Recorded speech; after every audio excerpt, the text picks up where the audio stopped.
Dito tayo ngayon sa shop ko guys, meron akong tanggap na ignition ng Barako guys, Kawasaki Barako. Ito guys, pakita ko sa inyo, nawala po yung susi nito. Kaya guys, ang gagamitin natin, ito na lang na susi. Siyempre, para sukatan natin siya ng susi guys, siyempre tatanggalin natin. Siyempre, gamit tayo ng Phillips screw ito.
Muna natin to guys, ito yung takip niya.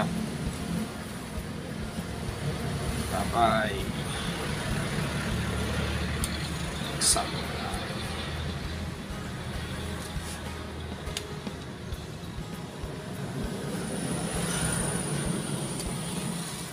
Yan na guys, oh, lumabas na. Ilokok natin kasi matigas po siya. Yan. Yan, nadali guys. Yung mga naka-housely guys, yan yung gagawa natin ng ipid. Yung nakita ko yung naka-housely. Yan po yan, ilan yan? 1, 2, 3, 4. 4. Ito yung lock nya. Oh. Ito yung sinusundot natin kanina. Yan. Yan. Yan yung lock nya. Sinusundot natin. Yan.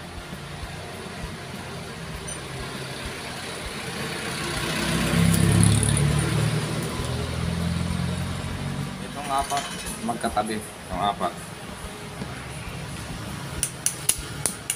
Okay. Yung naka-housely, yan, napansin nyo po, yan, yung dalawa malalim, yung una tsaka yung pang-apat malalim, yung dalawa sa gitna, yung babaw lang yun. Ngayon, ang gagawin po natin para magawan po natin siya ng susi, isang kalmong ganun, tapos pukpukin nyo po yung naka-housely bawat isa.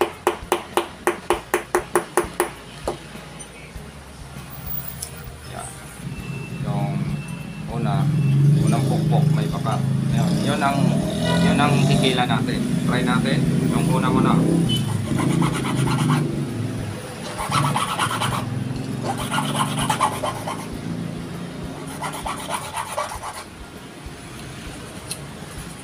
Ang paggawa ng kanal nito guys, dahan-dahan lang. Huwag nyo kagad isagad. Yan. Mapansin nyo po yung una lumubog na.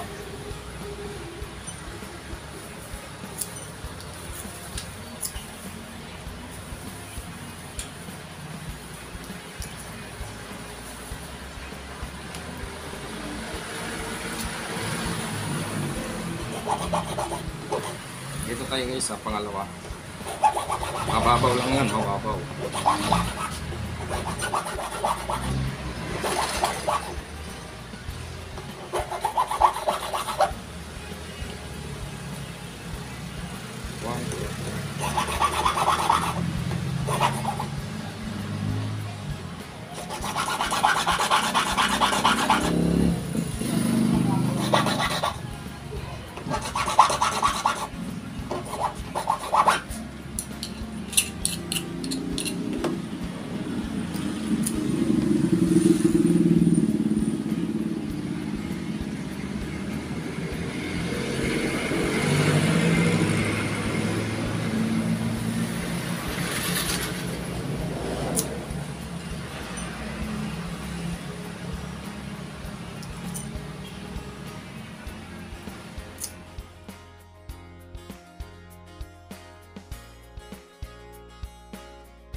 guys, kabilaan naman po to, sim lang to. Sim ka na lang ba? Pag lagay kayo. Basta.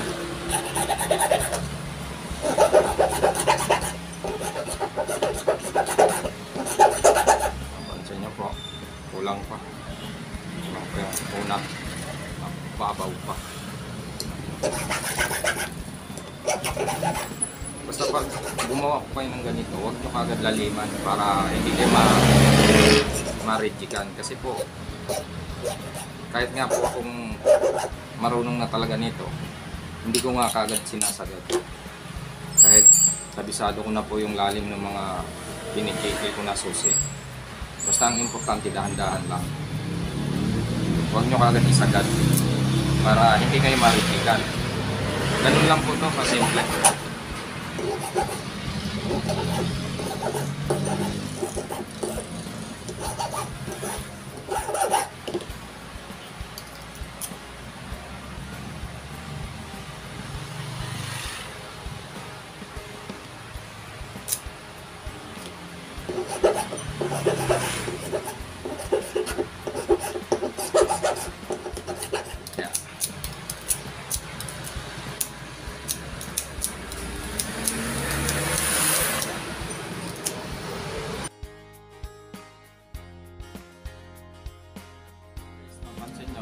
Off, on, hindi siya mabunot ng susi. Pag in-off natin, mabubunot yung susi. Yan.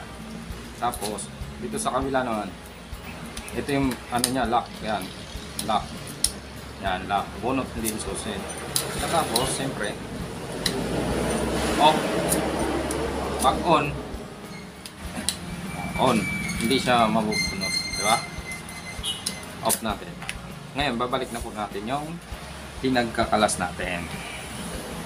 Siyempre, una natin balik itong kanyang pinaka ano, silipin nyo po yung kasi pag nagkalas po kayo, tandaan nyo yan, mayroon naman po siyang pinaka guide nyan eh. Doon nyo po siya ano, ikabit yan. So yung screw natin kaninang mabait, ididiin nyo lang po siya, diin nyo. Kasi pag hindi naman po siya tapat, din nyo naman po siya madidiin eh. Pag hindi siya tapat, nakaano po siya. Pag ginanon mo, diniin, hindi madidiin.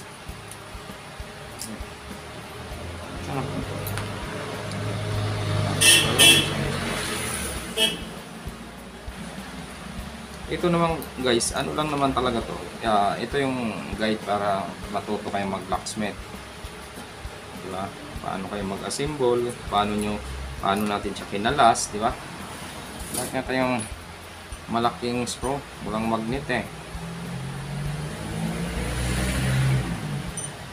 Walang magnet yung maliit natin yung Phillips screw kasi wala namang harang eh.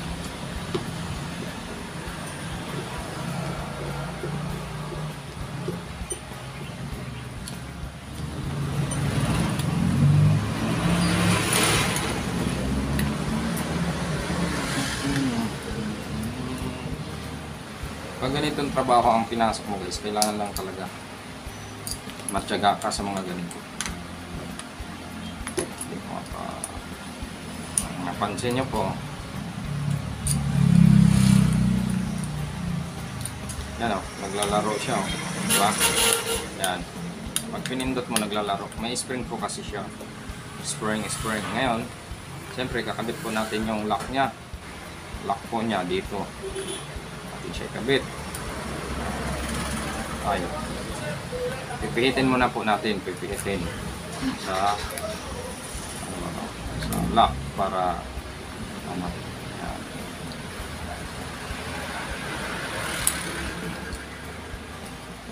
Pa siya mapapasok pa.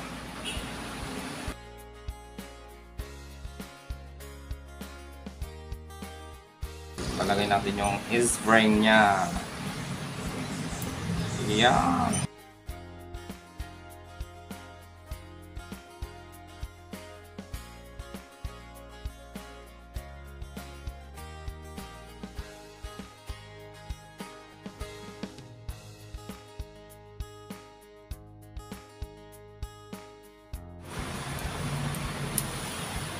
Yung iba nga guys, yung sinasabi ko po sa inyo, yung iba talaga, wala po siyang spring.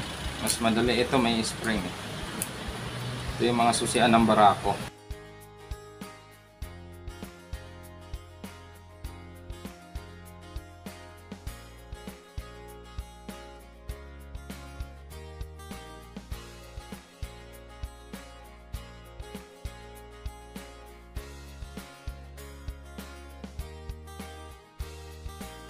Ngayon, dahil nakalock siya, siyempre babalik natin.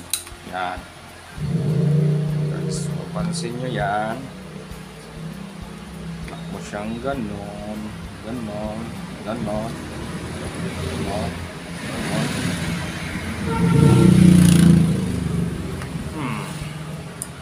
Diba? Yan. Mas madali po siyang ibalik kapag kung ano mo po siya kinalas. Kunwari, naka-off po. Ganon din ang pagsalpak mo, naka-off din yung pagbalik. Kasi yan po yung tapat niya. Ngayon pag mapansin nyo po, di ba? Tumutunog na, off, lock. Di ba? On, off, lock. Wow. Kaya guys, maraming salamat sa mga panood ng mga video guys. Thank